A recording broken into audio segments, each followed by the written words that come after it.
কোথায় চলছো উদ্ভ্রান্তের মতো? গভীর নিশীতে কে যেন ডাকিছে, অনন্তের পথ হতে বিশালতা মাঝে হারিয়েছে কবু, থেকো না দাঁড়িয়ে পথে। অতএব তোমার ভালোবাসায় যেন আপ্লুত হতে পারে, তোমার জন্য যেন চোখের পানি ফেলতে পারি, যে চোখের পানির মধ্যে তোমাকে পাওয়া যাবে, যে ভালোবাসায় তোমাকে পাওয়া যাবে, যে বেদনার মধ্যে তোমাকে পাওয়া যাবে, সেই বেদনা দিয়ে ভালোবাসা দিয়া সেই চোখের পানি দিয়ে তুমি আমাকে আপ্লুত করে দাও। সুবহানাল্লাহ। তাই তো কবি বলছিলেন, যে জ্ঞানের দীপ তোমারই লুকায়, সে জ্ঞানের দীপ জ্বালায় না। যে জ্ঞানের দীপ তোমারই লুকায়, সে জ্ঞানের দীপ জ্বালায় না। যে যাতনা পেলে তোমারই লোভিব, সে যাতনা মোর করিও না। যে নেশায় আমায় তোমা ছাড়া করে, সে নেশায় আমায় ডুবায়ও না। যে সুখ লোভিলে তোমারি হারাবো, সে সুখ সাগরে ভাসায়ও না। যে তৃষা জাগিলে তোমারে হারাবো, সে তৃষায় আমায় জাগায়ও না।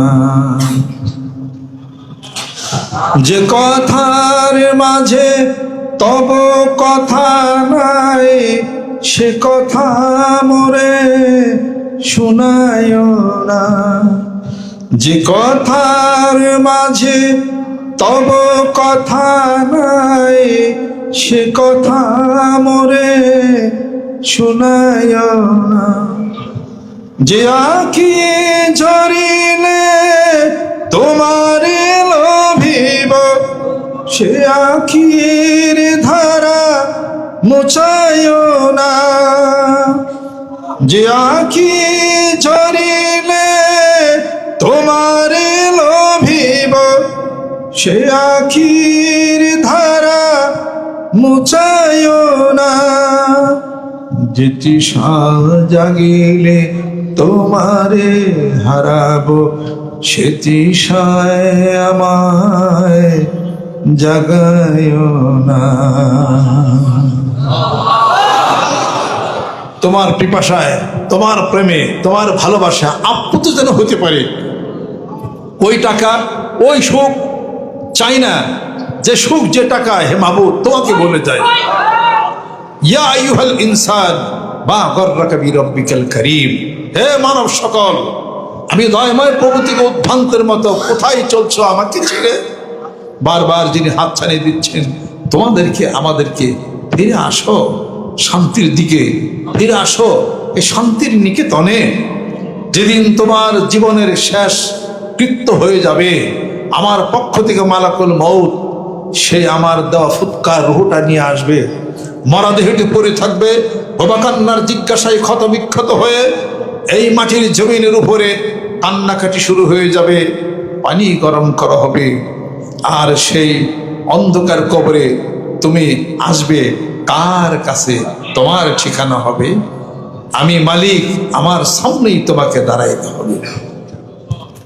কি নিয়ে দাঁড়াবো আমি, ও গো প্রভু দয়াময়, কি নিয়ে দাঁড়াবো আমি ও গো প্রভু দয়াময়? অকুল্লু মাতিহি ইয়াউমাল কিয়ামাতি ফারদা, প্রত্যেকটা মানুষকে একাকী তার রবের সামনেই দাঁড়াইতে হবে। ওই দিনটি ভোলা যাবে না, ওই দিনটিকে মনে রাখতেই হবে, ভোলা যাবে না। ভুলে গেছি মরণকে, স্মরণ করতে পারি না, মনে করি ওই বাড়ি কেউ মরবে, মনে করি আমার চাচা মারা যাবে, মনে করি আমার ভাই মারা যাবে, আমি শুধু খালি বাঁচা থাকবো। কোন একদিন দেখা যাবে সবাই থাকবে, তুমি শুধু থাকবে। তোমাকে বাদ দিয়ে পরিবারের সকল সদস্যকে গণনা করা হবে। এজন্য কবি বলেন, মনে রাখো, স্মরণ করো কবরকে, স্মরণ করো মৃত্যুকে, মৃত্যুকে স্মরণ করো, মৃত্যুঞ্জয়ী হতে পারবে। মৃত্যুকে স্মরণ করো, মৃত্যুর দুঃখ কষ্ট তোমার কাছ থেকে চলে যাবে। বাড়ি ফোরাম ওই যে আমি লাগাইছি দামে, একটা গসো দুই মিটানো চোখে তা তো না, নাকের মধ্যে গস, জিব্বার মধ্যে খাইতে হবে, তবেই স্বাদ বোঝা যাবে। নাকের গান শক্তির আমি যদি নিয়ে যাইতাম, তাহলে কি খাইতে, খড়কুটার মতো খালি খাইতে, গ্রানই তুই পাইতে না। এই গ্রানটা ধরে রাখছি আমি আল্লাহ, জিব্বার স্বাদ দিছি আমি আল্লাহ, এই জিব্বার স্বাদ দিছি আমি আল্লাহকে ধন্যবাদ দাও, সুবহানাল্লাহ বলো। চোখ ভালো রাখছি সুবহানাল্লাহ, জ্ঞান ভালো রাখছি সুবহানাল্লাহ। অক্সিজেন সাপ্লাই দিলাম অনাদিকাল যাবত 70 বছর, কত কোটি কোটি টাকার অক্সিজেন তুমি আমার খাইছো, সুবহানাল্লাহ গো, সুবহানাল্লাহ কো না, কোনো সমস্যা নাই। ইয়া মাশারাল জিন্নি ওয়াল ইনস ইন ইসতাতাতুম আন তানফুযু মিন আকতারিস সামাওয়াতি ওয়াল আরদ ফানফুযু লা তানফুযুনা ইল্লা বিসুলতান। সুবহানাল্লাহ কো না, অসুবিধা নাই। আমার সূর্যের নিচের থেকে চলে যাও, আমার জমিনের উপর থেকে অন্য জমিনে চলে যাও, অন্য জায়গায় চলে যাও, অথবা এই আলো তোমার নেওয়ার দরকার নেই, যেহেতু আমি আল্লাহ এই সূর্যের আলো দিছি। অথবা সুবহানাল্লাহ কইও না, অক্সিজেনের, অথবা অক্সিজেনের দাম দাও, সূর্য যে দিছি তোমাকে সেজন্য তুমি আমার প্রশংসা করো সুবহানাল্লাহ। যদি একবার কও সুবহানাল্লাহ, আল্লাহ বলেন আমার ক্ষুদ্র গরিব হয়ে যাবার বান্দা যা বলে সব কবুল হয়ে যাবে সুবহানাল্লাহ। এই জন্য আমরা সুবহানাল্লাহ করি, এই জন্য আলহামদুলিল্লাহ বলি। পীর সাহেবের না, দরবারের নাই, শাইখুল হাদিসের না, মুফাসসিরুল কোরআনের না, এটা হলো মহান মাহবুবের। যেরকম সুবহানাল্লাহ, এটা হল আল্লাহ যিনি আহার দিছেন, খাবার দিছেন, ধান বানাইলেন, চাল বানাইলেন, ছোট ছোট সর্ষা দানা দিয়া তুমি এইগুলাকে তেল বানিয়া ভর্তা বানিয়ে খাও, কি স্বাদ লাগে তাই না?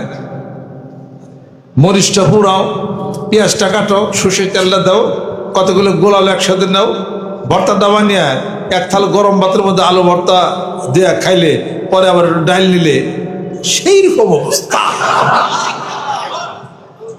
আমারই তো মুখে পানি হয়ে গেছে।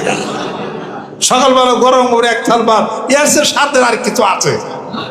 পৃথিবীর জন্যই যান, এই খাবারের খাবার নাই সুবহানাল্লাহ। এক থাল গরম ভাত, একটা আলু ভর্তা, একটা বেগুন পোড়া ভর্তা, একটা ডাল, একটা ডিম ভাজি, সাথে যদি একটা মাছ ভাজি যদি হয়, একটা পেঁয়াজ, একটা কাঁচামরিচ হয়, তে তো আছে। কিসের গোস্ত মস্ত? বাঙালির যে খাবার খায়, বিদেশের খাইলে পাগল হয়ে যাবো গা, বাপের নাম ভুলে যাবো গা ইনশাল্লাহ তাআলা। ওরা তো খাওয়াই জানে না, আইস খাওয়াই গাই দেব ইনশাল্লাহ। তাহলে এত খাওয়ার এই স্বাদটা যে মুখে যিনি ধরাইলেন, কোথায় চলছে উদ্ভ্রান্তের মতো।